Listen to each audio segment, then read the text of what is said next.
নমস্কার বন্ধুরা, কাকুলির পঞ্চব্যঞ্জনে আপনাদের সবাইকে স্বাগত জানাই। আশা করি আপনারা সবাই ভালো আছেন। পুজোর কথা মাথায় রেখে আমি আজকে আপনাদের পনিরের একটা রেসিপি করে দেখাবো, পনির পাতুরি। পুজোর সময় আমরা কম বেশি বাইরের খাবার খেয়েই থাকি। বাইরের খাবার খুব একটা পুজোর সময় না কোয়ালিটিটা ভালো হয় না, তাই আমি সবসময় চেষ্টা করি বাড়িতে কিছু না কিছু বানিয়ে সবাইকে খাওয়ানো, নিজেও খাওয়ার। তাই আজকে আমি আপনাদেরকে পনির পাতুরি করে দেখাবো। তো চলুন দেখে নিই পনির পাতুরি করতে আমার কি কি লাগছে। পনির তো লাগছেই। আমি এখানে 300 গ্রাম পনির নিয়ে এরকম চৌকো করে কেটে নিয়েছি।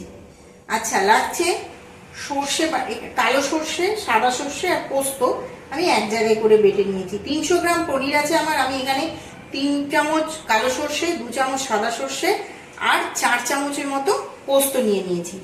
নিয়ে আমি সব এক জায়গায় বেটে নিয়েছি। লাগছে কাঁচা লঙ্কা, লাগছে হলুদ গুঁড়ো অল্প, লাগছে সর্ষের তেল, আর লাগছে নারকেল বাটা আর পরিমাণ মতো নুন। আচ্ছা বন্ধুরা, আমি এখানে একটা কথা বলে রাখি, আমি যে সর্ষে বেটে নিয়েছিলাম না, তখন আমি একটু নুন দিয়ে দিয়েছি।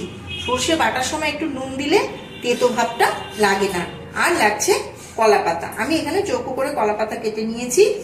আপনারা চাইলে কেউ হলুদ পাতায়ও করতে পারেন। এটা কাঁচা হলুদ পাতায় করলে এটা খুবই ভালো হয়।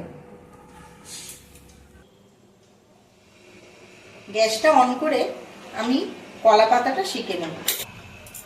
গ্যাসটা আমি অন করে নিয়েছি। এবার কলা পাতাটা আমি তেলও লাগিয়ে নিয়েছি। দেখুন, তেল লাগিয়ে আমি সেঁকে নেব, তাহলে কি পাতাটা আর ফেটে যাবে না।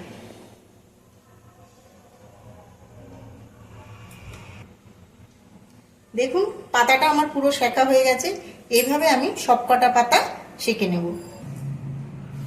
সব পাতাগুলো আমার সেঁকা হয়ে গেছে।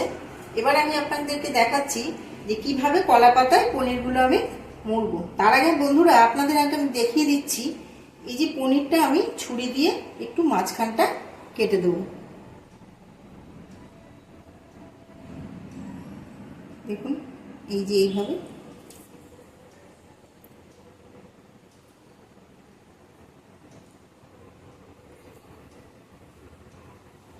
এইভাবে প্রত্যেকটা পনির আমি কেটে নেব। পনিরগুলো সব আমার কাটা হয়ে গেছে। দেখুন, এইভাবে আমি কেটে নিয়েছি। এবার আমি মশলাগুলো সব পনিরে মাখিয়ে নেব। প্রথমে দিয়ে দিলাম সর্ষে বাটা,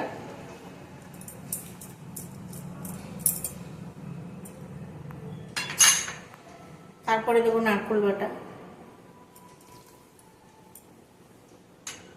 দেবো সামান্য হলুদ আর নুন, 1/2 চামচ নুন। আমি সর্ষে বাটার সময় নুন দিয়ে দিয়েছিলাম। সবসময় আমি বলি নুনটা যে যার স্বাদ অনুসারেই দেবেন। আর দিয়ে দিলাম সর্ষের তেল।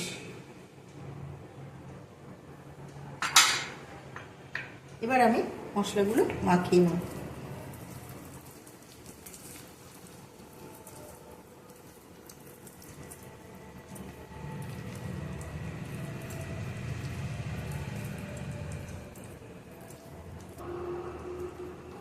দেখুন, মশলাটা আমার মাখা হয়ে গেছে।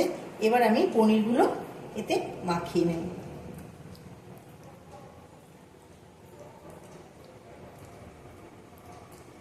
একটা একটা করে মাখিয়ে আপনাদেরকে পাতায় নিয়ে দেখুন, এই যে আমি ভাঁজটা কেটে নিয়েছিলাম পনিরটা। এবারে এর ভেতরে আমি কিছুটা মশলা ঢুকিয়ে দিচ্ছি।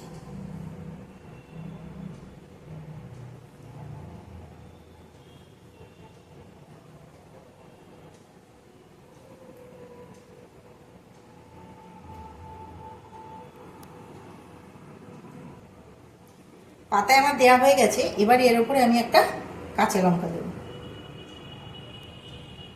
এবার আমি পাতাটা মুড়ে দিচ্ছি।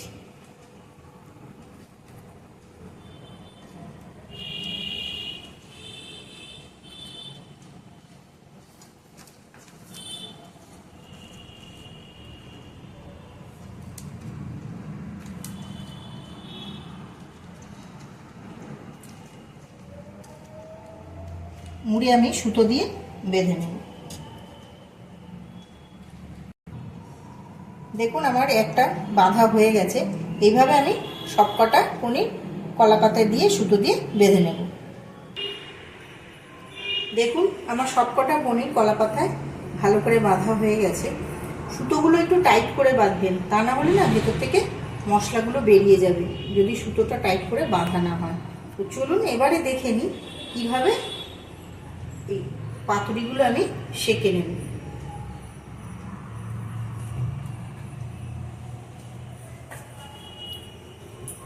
গ্যাসটা জেলে আমি প্যানটা বসিয়ে দিয়েছি, গরম হয়ে গেছে। আমি এবারেতে তেল দিয়ে দেব, সরষের তেল। প্যানের মধ্যে আমি সরষের তেলটা দিয়ে দিয়েছি, তেলটা গরম হয়ে গেছে। এবার আমি পাতুরিগুলো এক এক করে দিয়ে দেব।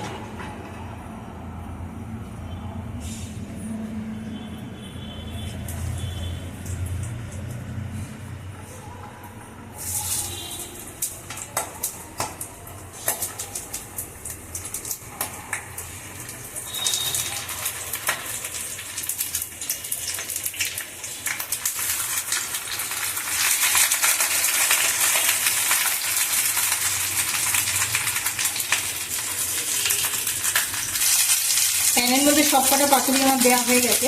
এবার আমি ঢাকা দিয়ে 15 মিনিট পরে আবার এসে দেখবো পাতুরিগুলো কেমন অবস্থায় আছে।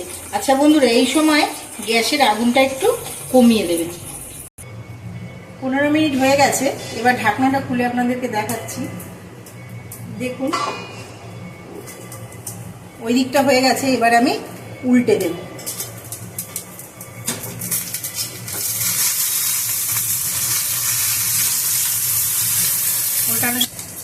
দেখুন সবকটা আমার ওলটানো হয়ে গেছে। এবার আমি আর 5 মিনিটের জন্য ঢাকা দেবো। 5 মিনিটে ওইটা হয়ে যাবে। আমার পুরোটা হতে 15 মিনিট আগেই হয়েছে। এবার 5 মিনিটের জন্য আরেকবার ঢাকা দেবো। 5 মিনিট হয়ে গেছে। এবার আমি ঢাকনা খুলে আপনাদেরকে দেখাচ্ছি যে পাতুরিটা কেমন হলো। দেখুন ওপর থেকে কত সুন্দর দেখতে হয়েছে। সাধারণত পাতুরি এরকম সুন্দরই দেখতে হয়, ভেতরটা খুললে এবার বোঝা যাবে। এবার আমি পাতুরিটা কেটে আপনাদেরকে দেখাচ্ছি।